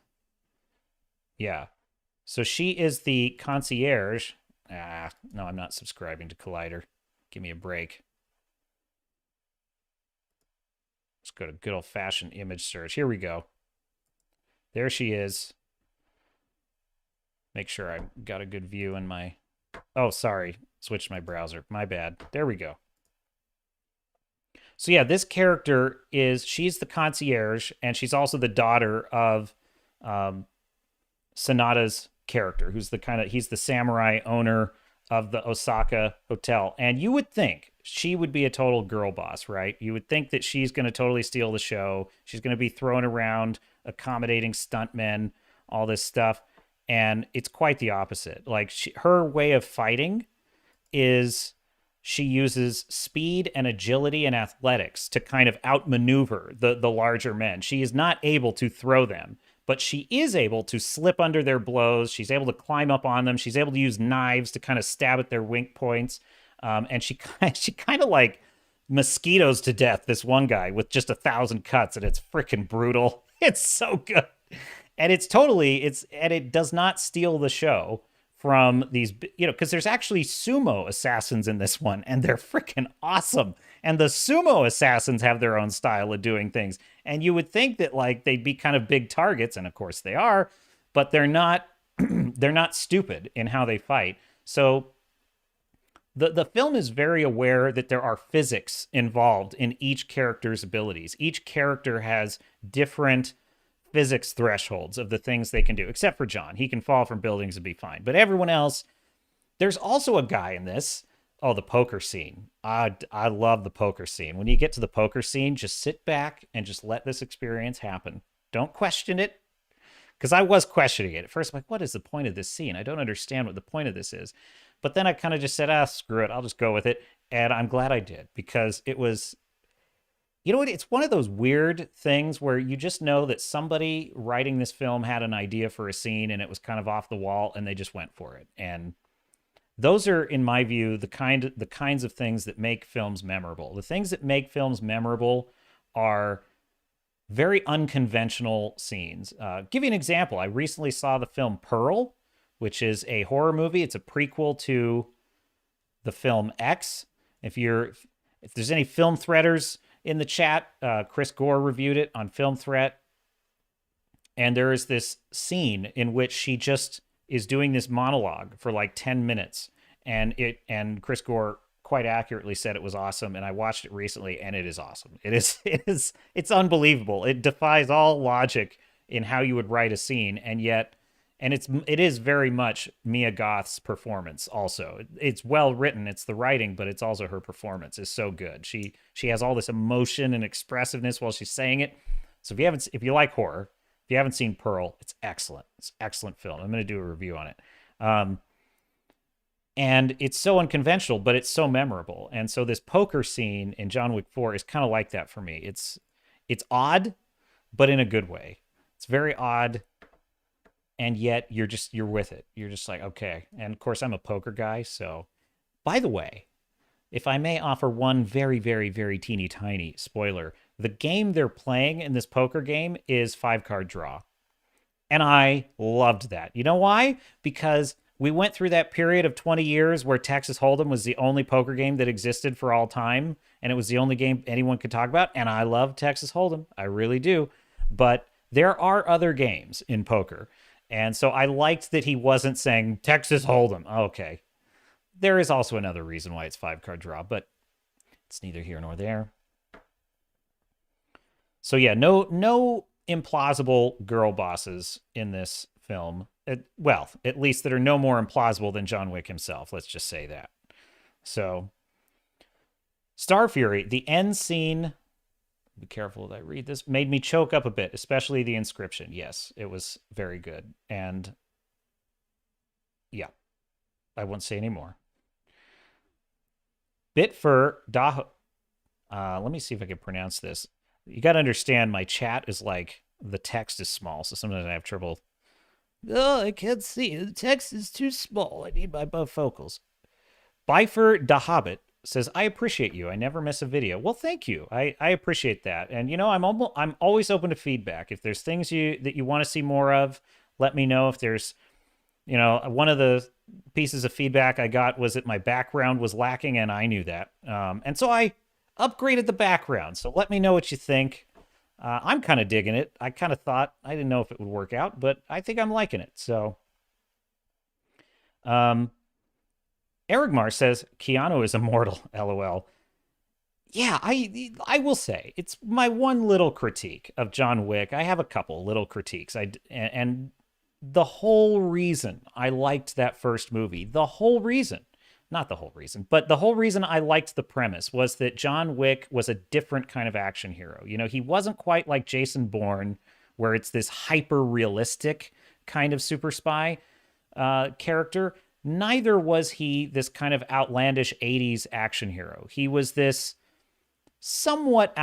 he was outlandish, but he was plausible in that he was the very best. He was the very best of anyone. He was the best hitman in the world. That's basically the concept. What would the very best hitman in the world look like? The hitman that other hitmen are afraid of, right? That's the concept.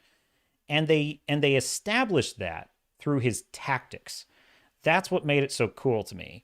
So when they ignore the truly implausible things like falling from a building, that bothers me, because the whole reason I liked John Wick is that he was limited in what he could physically do. And so it is a bit of a critique, but maybe they'll fix that in a future films. I would hope they take a look at that, because they did kind of improve a lot of things in this fourth one that were lacking in the third one. So Star Fury says, and Grace Randolph made this rotten. What a hack. Are you talking about John? She thought John Wick 4 was rotten? I mean, look, there's no accounting for taste, right? I would suspect someone who finds Disney Star Wars entertaining and is just combing through it for all the fun Easter eggs. Yeah, you're probably not going to like John Wick.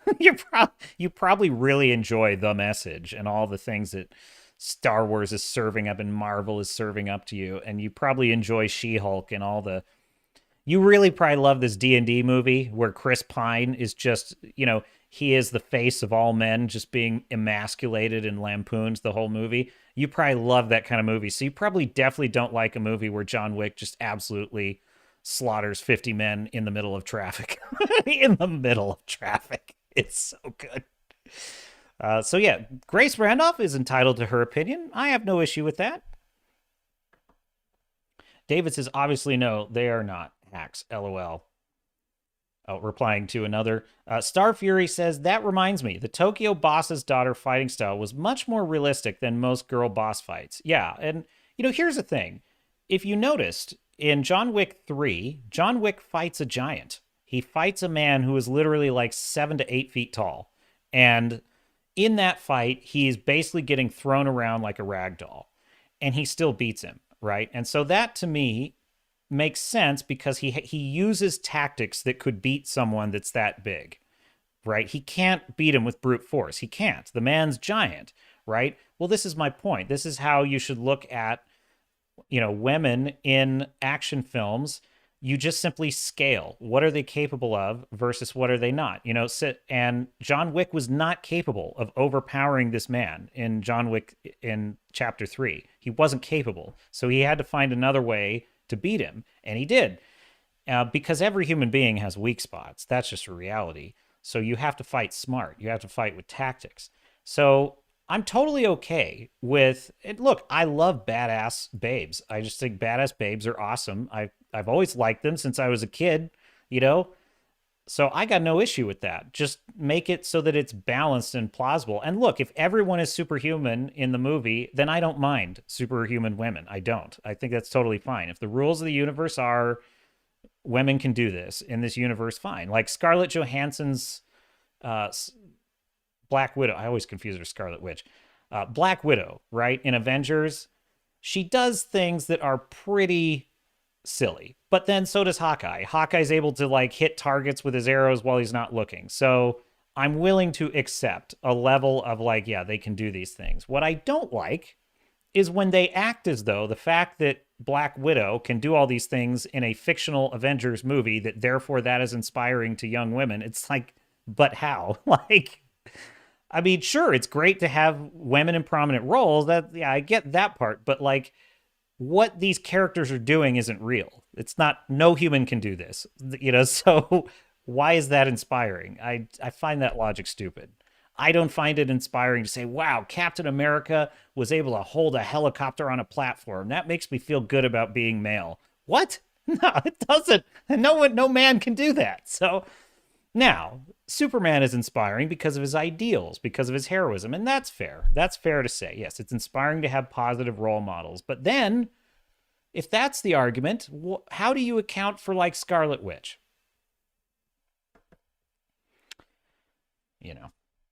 That's probably a bit of a tangent. Star Fury says that. Oh, yeah, I read that one. David says he's got that last action hero plot armor. Look, there's a certain level of that in every action movie, is what I would say. There's no action movie where you're not going to have a little bit of, oh, gee, if that one bad guy had just gotten a lucky shot, that would have ended the movie, right? On the other hand, I think that there's enough rules in the universe to make me able to overlook it. But I understand that argument. Sometimes he does have plot armor, but usually in John Wick, they justify things. And one thing I will say John Wick is good at is setup and payoff. John Wick is usually not wasting your time when it's setting something up, especially in this movie. And as I said, I kind of felt like in the first act, maybe they're wasting my time with these characters. And by the end of the film, it turned out they weren't. And it turned out there was a good payoff for all these different sort of subplots that they're weaving together in the beginning. And they definitely cashed in some of my patience in that first act. I will admit that. They cashed in my goodwill from the previous films. And I was like, all right, I'm willing to put up with a few more minutes of this, but I expect something in return. And I got it. So I'm happy. By the way, that's all I ask of Marvel. I watch Ant-Man, the first Ant-Man movie. It wasn't great, but I enjoyed it. There were some things about it that were fine. There were things about the original Captain America movie I didn't totally love, even though I love that movie. I'm willing to forgive a little bit of nonsense if the work is being done to earn my investment in the characters and in the story. And as long as it's not overtly wasting my time, I'm okay with imperfections in stories. And Quantum Mania is one of the biggest ways. I harp on this so much because it surprised me so much what a waste of time that movie is. Like, I didn't actually expect to hate it as much as I did. I didn't expect to like it by any means. But I didn't expect it to be as bad as Multiverse of Madness or Eternals or any of those others. I kind of thought this was going to be one of the okay ones, but I'd just be sort of bored. It's garbage. That movie is garbage. And it was insulting garbage. I was like, I'm insulted by this movie. Like the holes joke. Oh my God. I'm insulted by the fact that you think I would want to sit here in a theater sober and watch all these absurd visual effects. I am insulted that you think that you thought that this would be worth my time. Like, Avatar: The Way of Water is 100% CGI, but it is worth my time. Now, you may disagree with me on that, but that is my personal feeling. Is like, Cameron is at least trying to create a world that's plausible in Avatar. If you say one thing for Cameron, at least what he's trying to do, whether you agree with me that he's successful or not, is he's trying to establish a world that has a real ecology with real creatures.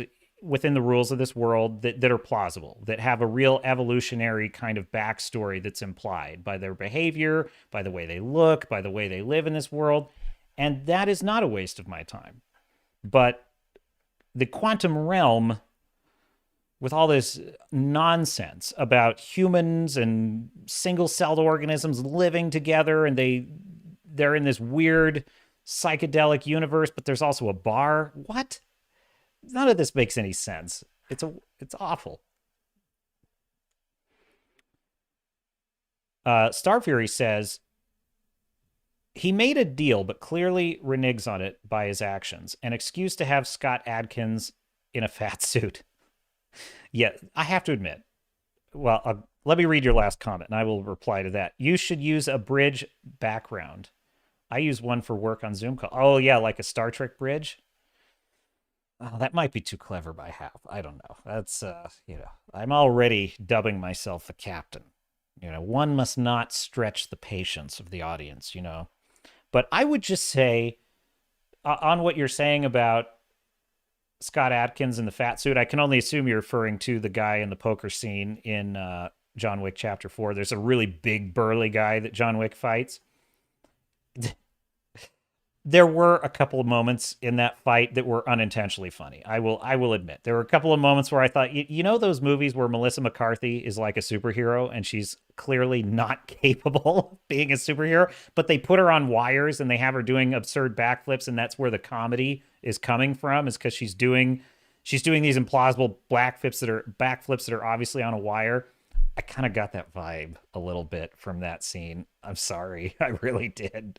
I got that feeling of like, oh, this almost looks like a Melissa McCarthy kind of situation here.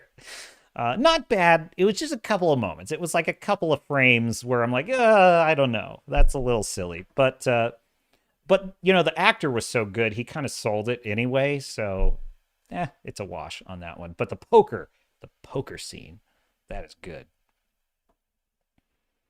Oh, you're talking about the movie Nobody. Okay, yeah. David says Nobody did a good job of making the fight scenes have consequences. The movie Nobody, starring Bob Odenkirk. Yes.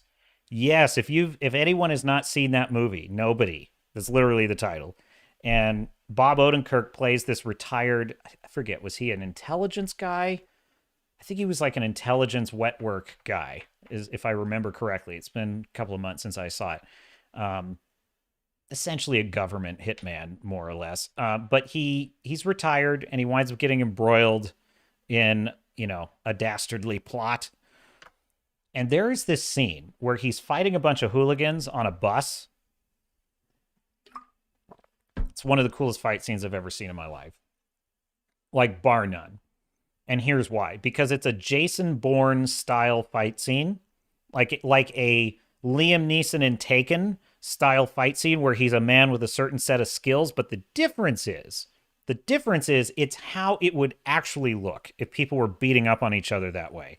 That's the difference. The difference is when he takes a hit, you see damage, like going to the hospital kind of damage. And then when he does a hit, like he's knocking out teeth, he's opening up gashes that are going to need stitches.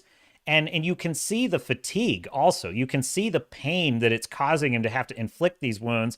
And then he himself is getting fatigued and disoriented because he's just from the exhaustion of the fight, not even just the blows he's taking. The exhaustion of the fight is tiring him out, and he's getting sloppier, which is how real fights are, assuming you could, and so he's incredibly talented. He's got all the Jason Bourne moves, but instead it's portrayed as, but he's actually mortal. And it's so good.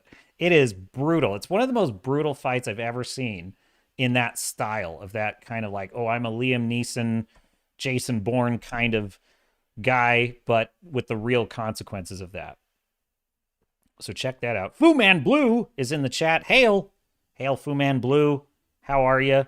By the way, to everyone in the chat, everyone watching the stream, if you want to connect with me directly, I'm asking that there's a link to my locals in the chat. It's swordsandstarships.locals.com. And you can follow me for free. And I'm pretty sure I set it so that messages are free. You can direct message me for free. And I will keep that setting on unless locals literally doesn't allow that. I will keep that setting intact. because I want you to have a channel where you can get in touch with me directly. And I'm trying to build a community. There's not much going on there right now. I'm working on it. I want to get, and also I'm thinking of doing some gaming live streams and stuff like that. So, or at least posting the streams. I'll figure it out. But I'm working on some members only content. If you do choose to support me with a membership, which I would be incredibly grateful for, not expected or needed, but that is an option as well if you want to support the growth of the channel. But just follow me. Just give me a follow for free. It allows me to make sure that I always have a way to notify you of things. You know, YouTube is not the most free speech platform these days, so it kind of and that way I don't lose track.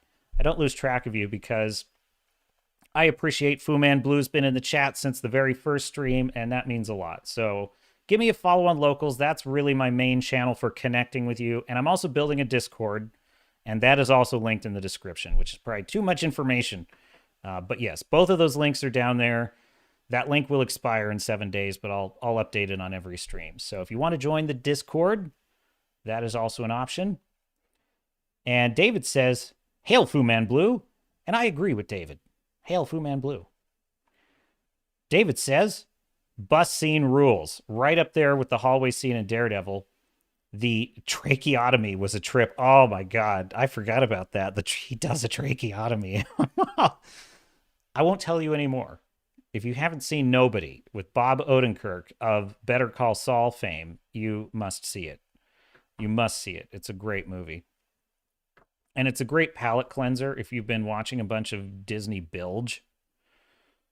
Yeah, what else? What else, dear friends? I have a story for you. I have a headline you might find of some interest. Shall we take a look? Shall we take a look? I will admit, you've probably heard this news, but it doesn't hurt just in case. Try this headline before that one. Yes, this one. Victoria Alonso fires back against Disney and Marvel with potential legal action.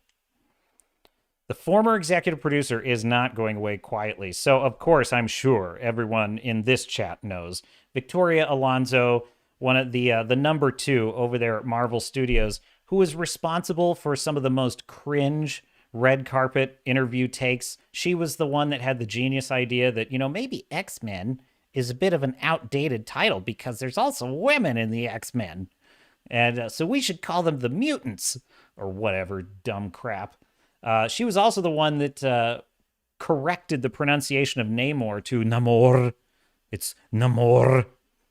She also had the genius idea of literally openly and in public completely chastising her own employer, Disney, for not getting involved in the Parental Rights and Education Act issue in Florida. And basically put them in the political hot seat, forcing poor hapless Bob Chapek. Poor hapless Bob Chapek, who just wanted to do the right thing.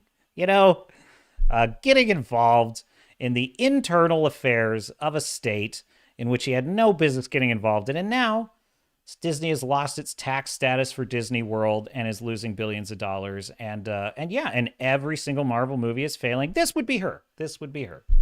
And she has been fired by Marvel, and she's not going quietly. Now, why do I find this headline interesting? Because obviously, someone like this with this kind of narcissistic ego, she ain't going quietly. But here's the thing. There was a minute there, for just a minute, we were thinking maybe this wasn't her getting fired. Maybe this was, well, I should rephrase that. We knew that she was getting fired.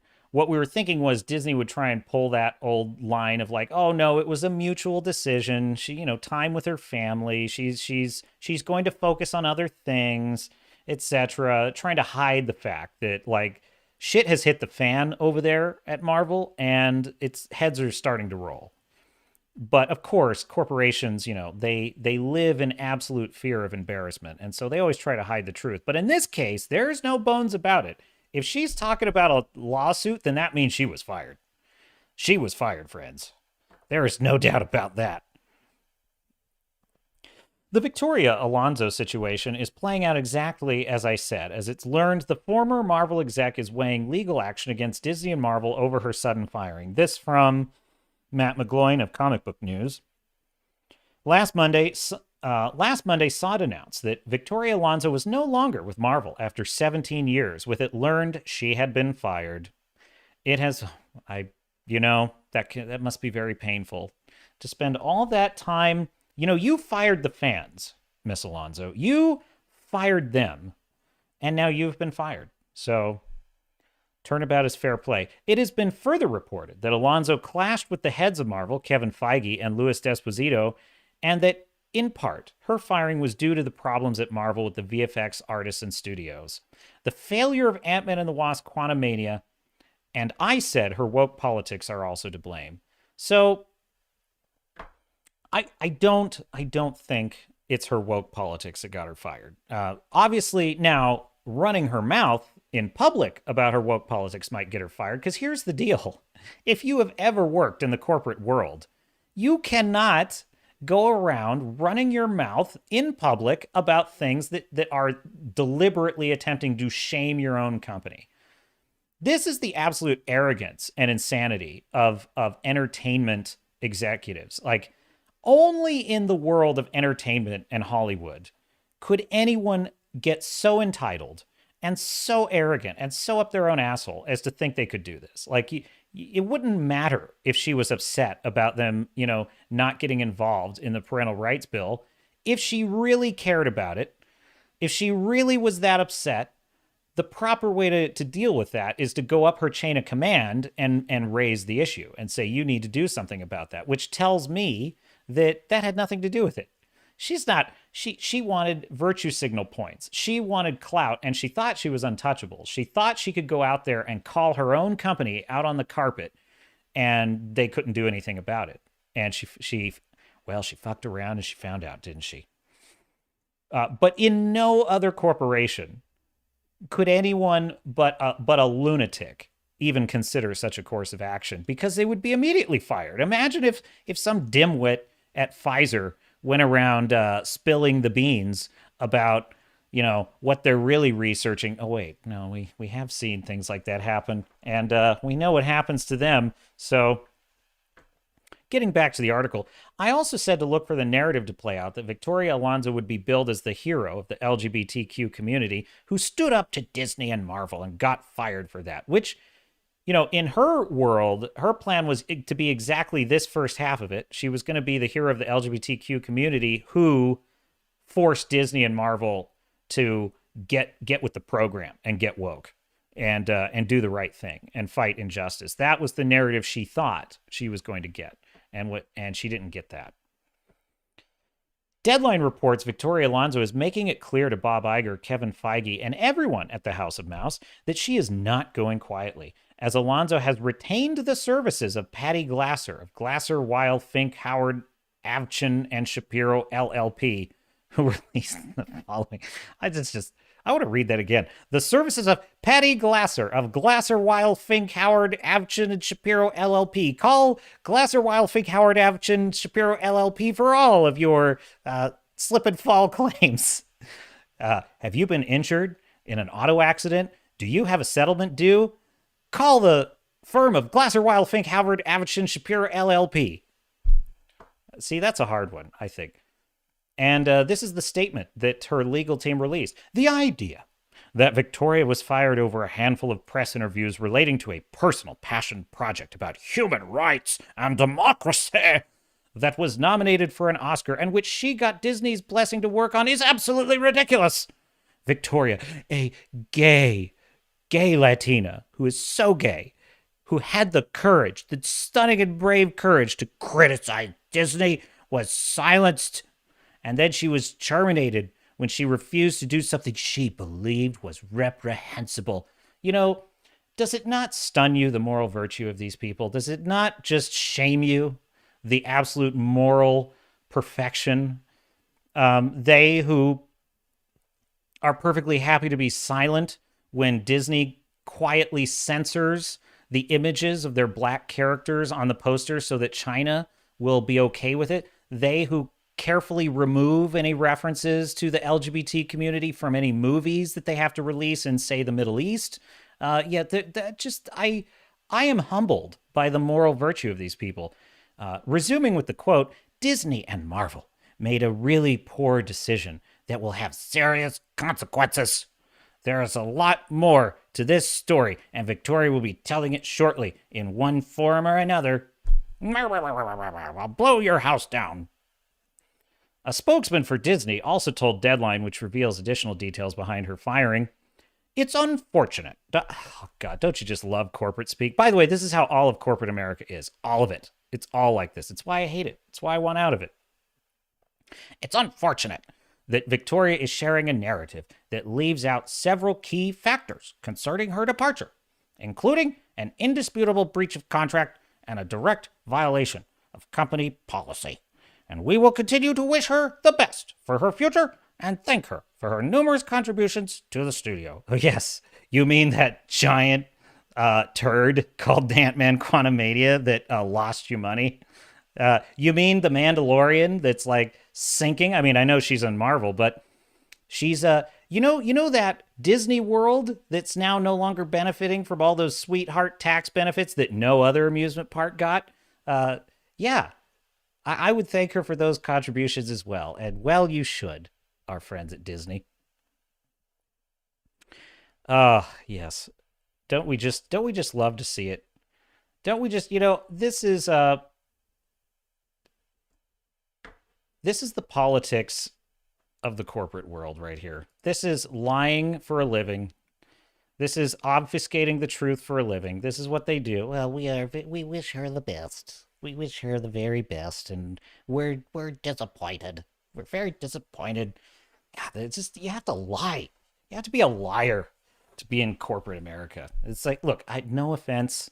I have worked my way in corporate America, and I'm not even saying there aren't reasons to like put a brave face on things, but I'm probably just, look, we all have to be loyal to the company we work for. If you work at Walmart, you can't go around talking about problems with Walmart publicly. But it just ain't no way to live if you can get out of it. So, not all of us can. There's other ways to make money. That's all I'm saying. I encourage people who have a hard time living in that environment to work forward. So, what do we have here? Did we? Eric Marsh said Gilded is proving to be better than Discord. Good that you are there too.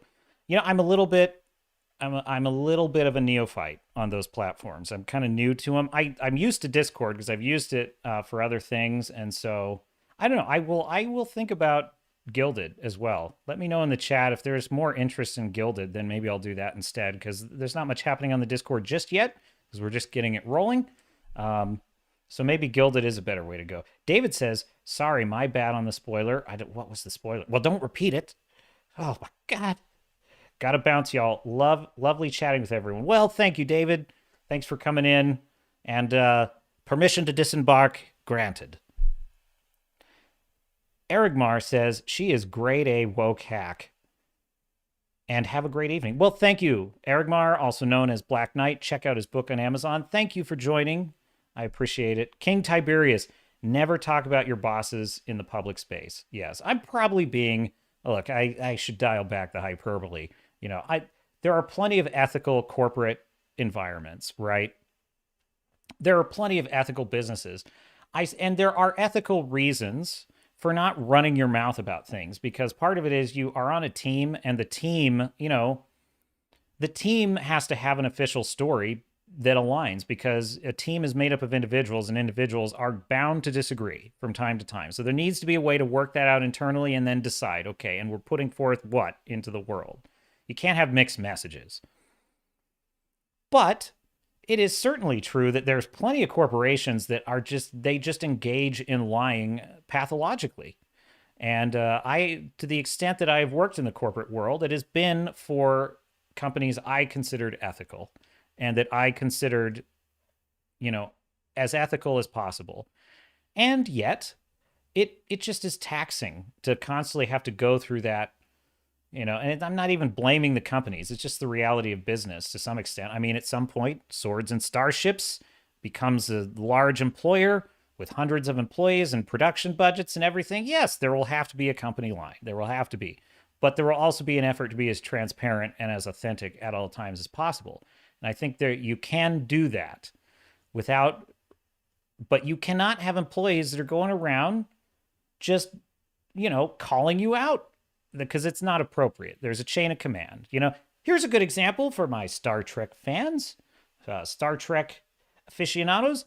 What happens when there's a disagreement between the captain and the first officer? First officer, in Star Trek anyway, is allowed to raise their concern kind of one time. You're kind of able to say, Captain, I'm concerned this is the wrong course of action. And the captain said, well, number one, your concerns are noted. Carry out my orders. And that's fine. But if the first officer then says, Captain, this is ridiculous. You're going to get us all killed. This is a terrible idea. Then it's like, report to my effing quarters right now, or report to my ready room right effing now. And then it's like, now we got to have a conversation because and really what the first officer should have done is said, Captain, may I see you in your ready room? And then it's like, permission to speak freely. This is a bad idea. You're going to get us all killed. That's fine. And that's the problem with Alonso, is that she, at least if we're taking what she said at face value, she had a bone to pick with her leadership, and she decided to pick that bone in public and try to get an award for it. So, bad move. Bad move, Alonso. And Erigmar says, yes, we know what happens, LOL. This is so funny. They use old school communist speak. Yes, I can. Well, they use the doublespeak, right? They use the Orwellian doublespeak. What else? What else on this ship of entertainment must we explore? I'm going to circle back to John Wick for just one thing, because I missed one thing that I found kind of interesting here. And it kind of ties together my whole point. So, maybe we'll just kind of wrap it up with this. This kind of ties together my whole point about storytelling and commitment to storytelling versus this kind of corporate mentality of just strangling the golden goose.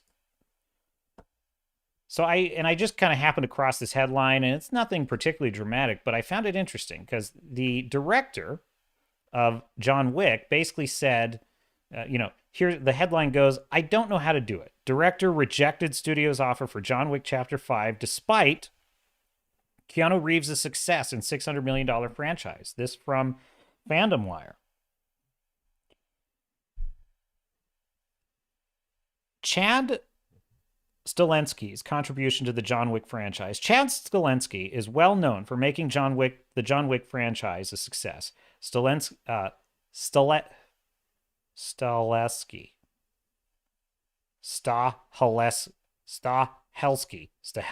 I think that's how you say it. Stahelski has successfully directed all 4 installments of the series, and the director Cum Stuntman's contributions to the success of the super hit franchise cannot be overstated. As the director of the first John Wick movie, he was instrumental in crafting the unique style and aesthetic of the series. But what's interesting is Mr. Stahelski turned down John Wick Chapter 5. In an interview, he revealed that he was offered the opportunity for Chapter 5, but he declined it. God, to be honest with you, I don't know. Not to cause any weird clickbait or anything like that, which is exactly what he wound up causing, the studio first came to us and went, look, we would like to explore the option of doing 4 and 5 together, and the dauntingness of that at first is a little intimidating. But it's also incredibly flattering. In an industry where everyone's trying to get something made and you're trying to get your wacky ideas made and somebody to listen and give them a shot, to have people come up to you and go, please make more of what you do. I can't thank Lionsgate enough for even presenting that opportunity. The director went on to say, I've been part of projects that have done 2 films together at once, and for me, I don't know how to do it. So basically what they wanted him to do is film 4 and 5 together as one, the way that, just the way that Peter Jackson did Lord of the Rings, all, kind of just filmed them all in a row. So they're kind of saying, let's do that with John Wick. And he said no. And what he said was, creatively, I don't know how to get my head around that. I think the greatest part is that after each John Wick, I took 2 years off to live and get better, to travel, to read more, and to get better. I don't know how to do a movie back to back and get better for the second one. You'd see John Wick 4 and then John Wick 4B, right? Same camera, same colors, same action, same style of choreography, and same storylines. I had no time to be influenced by life and to bring life back in it. So I just thought it was a kind of a cheat. I have great respect for this director for recognizing this because he's essentially being offered, a full dump truck load of money and a huge opportunity to just do kind of whatever he wants, and he can film 4 and 5, and the freedom that gives you to just really go huge with the story. But he's recognizing that, like, no, part of what gives these films their shape is the life that I'm living in between the films. And I think that is a super important thing to know about oneself as an artist. And this is one of the reasons why the MCU and DC and all these other, it's Disney, Star Wars, this is why they're floundering. Because all they can see is the dollars and cents. All they can see is, we'll film them both together. We can release them in this timeline. We can make this many billions. How many billions? How many billions will we make if we do both at the same time? And that's the only way they look at it. But this guy, and this guy, if he were a little more self-serving, would say, well, it is a lot of money, and it will allow me to recognize exactly. Imagine Taika Waititi getting this offer. He could never turn that down, ever. I mean, I think he would be like, yeah, I'll do 3. You want me to do 3? I'll do 3. This guy has the self-restraint. And I'm only saying this guy because it's for whatever reason, it's killing me to pronounce this guy's name. Stahelski. I think it's Stahelski. The reason that Chad Stahelski, is so wise to do this is that he understands that if he's not disciplined in how he approaches his craft, he's going to start diluting it and he's going to start watering it down. And that is exactly a serious danger that John Wick is always at risk of, because with John Wick, there is that risk of the action scenes getting to be repetitive and getting to be too formulaic. And so by giving himself that break, he is disciplining himself to make sure that life comes in and recharges the creativity and gives him a new way of looking at things. And I can only credit that level of discipline and artistic work ethic to why John Wick 4 is such a great film. And why they're able to keep upping the ante with these. I don't even know how they do it. I don't know how they come up with a new way of showing John Wick be epic and amazing, and really just like 6 new ways in this movie, which is freaking awesome. So I think that's a great standout example of a director, a creative who has discipline and self-awareness. And that discipline and self-awareness is what is lost in the MCU right now. It is why, if you go to these films and you're like, what is wrong? Why are these films not as good as they used to be? It's like, because they're stuffed with a bunch of creatives that have none of this. They have none of this perspective. So, hat tip to Mr. Chad Stahelski for being a great creative. I salute you, sir. The captain salutes you. Alrighty, chat. Well, we have been on an epic journey together. We have streamed for a good long while, and it is time to say farewell. So, I am Captain Garrett of the channel Swords and Starships. I do thank you for coming in and chatting with me for a while about all these things of which I have so much passion. And if you would like to help out the channel, please do like and subscribe, share the stream, share the videos. It sometimes it drags down the algorithm a little bit to do long streams, but I enjoy doing long streams and I enjoy spending time with you, so I'm willing to risk it. But if you want to help out, please do like and subscribe. Let your friends know who you think might enjoy the channel, and let me know what you think would make it better. And as always, of course, I have put the link to the locals. Give me a follow, swordsandstarships.locals.com, so that I can keep this direct relationship with you. And keep building this fellowship. And Tom says, thanks, Captain. Salute. Well, I salute you too, Tom. And thank you for joining me this evening. And so I say, until next time, dear sailors and starnauts, I will see you